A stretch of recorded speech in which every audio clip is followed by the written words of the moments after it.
We had the county engaged as well, so they can provide a brief on Yeah. the evacuations, and then people like to hear from the Forest Service, the state. I don't, Yeah. and then just kind of just get everyone on the same channel. And Perfect. Yeah. And then let me just make a quick call to let them You're know fine. that we're about to go. I sent an email. Oh, are you guys doing a live feed again? Yes, No, we both are. no, We are. not necessarily. Hey, They just we're like getting started It's okay. They here. like to listen. That's fine. All right.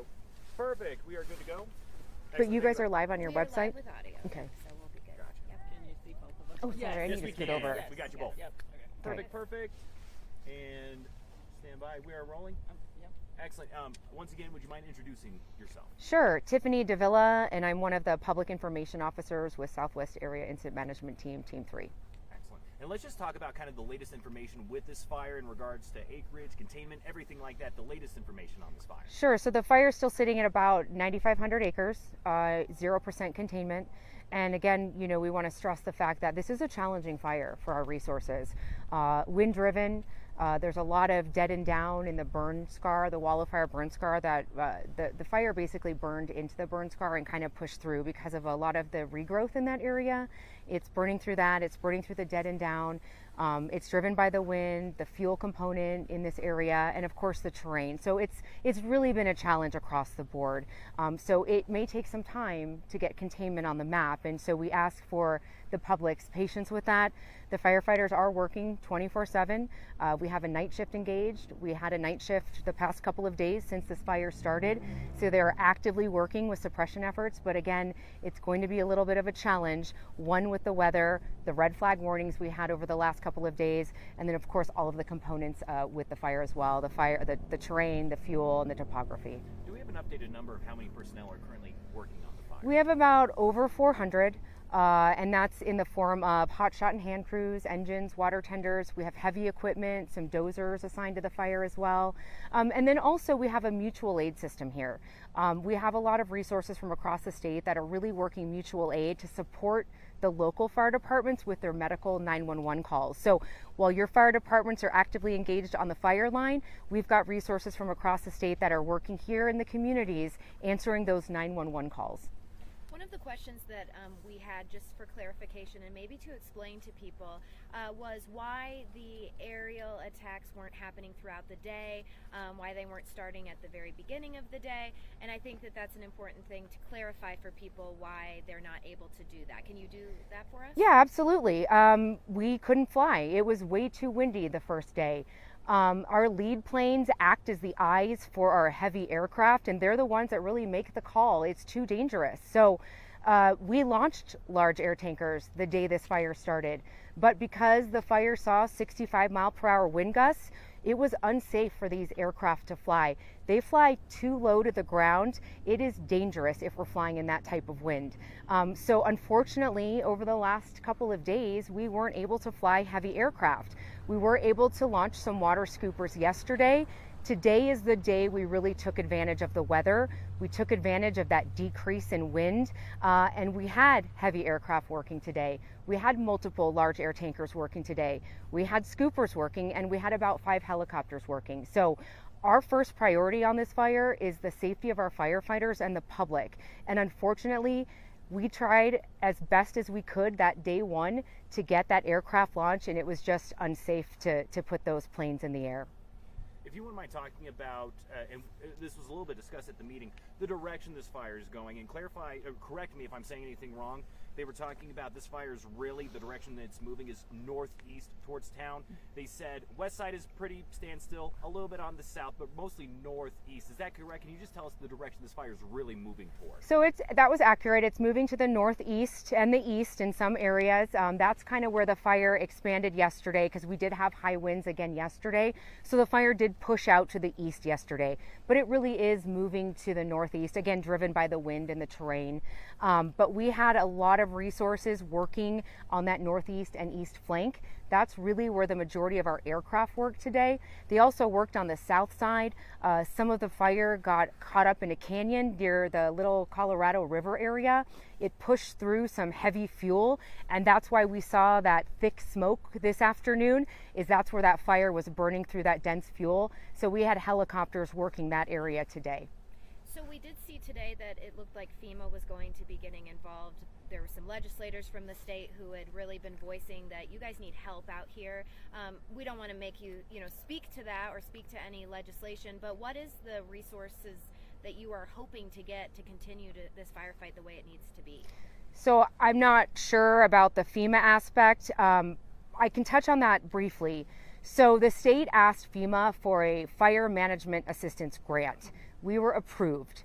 That grant helps with suppression costs. So at the end of the day, when we get the total for how much this fire costs, FEMA could pay us up to 75% of fire suppression costs for this fire. There are certain criteria that we have to meet in order to get an FMAG. Not every fire is going to get an FMAG. There has to be so many communities impacted, a number of homes, etc., etc. But today we were approved for that FMAG. In terms of resources and boots on the ground, if we need additional resources, we have those people at our fingertips. We have an ordering system in place with the state, and the feds have that same ordering system as well. If we need engines, hand crews, extra aircraft, overhead, we place an order. It goes up to our region, which is the Southwest region. They fill the order for us, and either that comes through Arizona, New Mexico, or we could get resources here from out of state as well if we need that. Another question that I had, something that they touched on during the meeting that I think you guys hit home again and again, but it seems like people don't always want to listen because they get scared about their property or they forget something. How important is it for someone who is in the go status to not go back to that property, even if they've forgotten something that they consider to be really vital? Well, oftentimes they can't go back because we have roadblocks and law enforcement usually won't allow them back. But again, that's on a case-by-case and incident-by-incident basis. If we do allow residents to go home, they're usually escorted back. But I think the best advice for residents that are in set is to be prepared and have a go bag. A lot of times the people leave behind their prescriptions. That's probably the most important thing that people need. Pack your prescriptions, pack your important documents, have some water and snacks and some clothes, because you may not get that ability to go back to your home. People have left their pets before thinking they're only going to be gone for a couple of hours. Sometimes people are out of their homes for days to even weeks. So it's very important that you're prepared ahead of time. Have that go bag ready, sign up for those emergency alerts, and make sure you're prepared in the event of an emergency. And we're just not talking about wildfires. I mean, we have flooding issues here in the state as well. So just be prepared so that you can exit safely and everything's easy for everybody when they're evacuating the areas. Another thing I wanted to ask you is, again, today was a great day. We saw a lot of aircraft taken in the skies and really attacking that fire from above.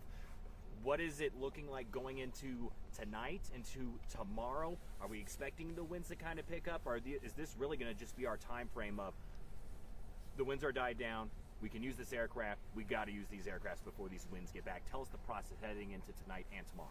Well, we're going to take advantage of this weather right now. So we're going to take advantage of what we have, and we did today with all of the aircraft.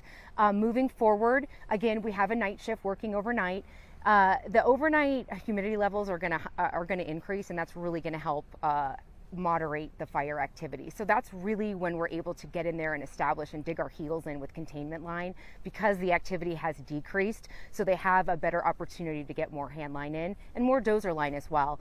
Over the next couple of days, we're still going to take advantage of the weather, but we have to be very careful and vigilant. We don't want to get ahead of ourselves because we have another wind event coming in. So at this point, we're going to try and establish more containment line. We're going to improve and strengthen the containment line that we already have established to ensure that it's going to hold in this next wind event that's coming up. And then this is another question that I've gotten a few times, I'm sure other reporters have too, is that you have people saying, like, I can't even see I'm in the go status, I can't see the flame, sure I see a bunch of smoke. Why can't we just lift those evacuations, let us go back and be there until, another time? Just kind of, and I believe you touched on this before, just your response to that, people saying, can't we just lift the evacuation orders? Sure, and that's an excellent question, and we understand the frustration of residents. They don't see smoke, they don't see flames, why can't they go home? Let's take the Greer area, for example. There's still a lot of heat within that area. That was the heel of the fire, they anchored it in, they secured it, that line's been holding over the last couple of days. There may be no flames, there may be no smoke, but there's a lot of lingering heat and hot spots. You could be walking in your backyard and fall into one of those ash pits. So it's not only a matter of there's no heat and there's no flames visible, but there are those issues and those safety concerns on the ground. So we want to make sure that there is no heat remaining and that it's safe to allow our residents to go back home. The last thing we want to do is have to run an emergency call because something happened, or let people back into their homes and have to re-evacuate them because something happened. Last question from me, and I think you talked about this a few days ago. Is this still considered like the top priority fire in the Southwest region? I know because you said with Instant Command they got to worry about New Mexico and other parts of Arizona. Is this still considered the top priority fire? I haven't honestly looked at the situation report lately, but this is one of the biggest priorities in the region.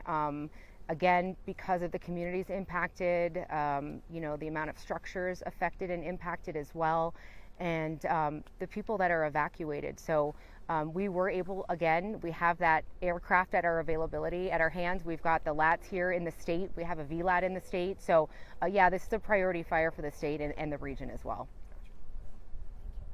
Anything else you want to add? No, I think you all covered it. Thank you. Thank you so much. Thank you, Tiffany. Perfect. You got it. Perfect. And you guys are heading back down the hill today? Success when it came to at least the truce that happened in the Gaza Strip. Certainly can't claim success when it comes to Ukraine, but he wants to see results fast. And if I compare this to the situation that happened in Ukraine, when he was meeting with Zelensky, Zelensky was saying,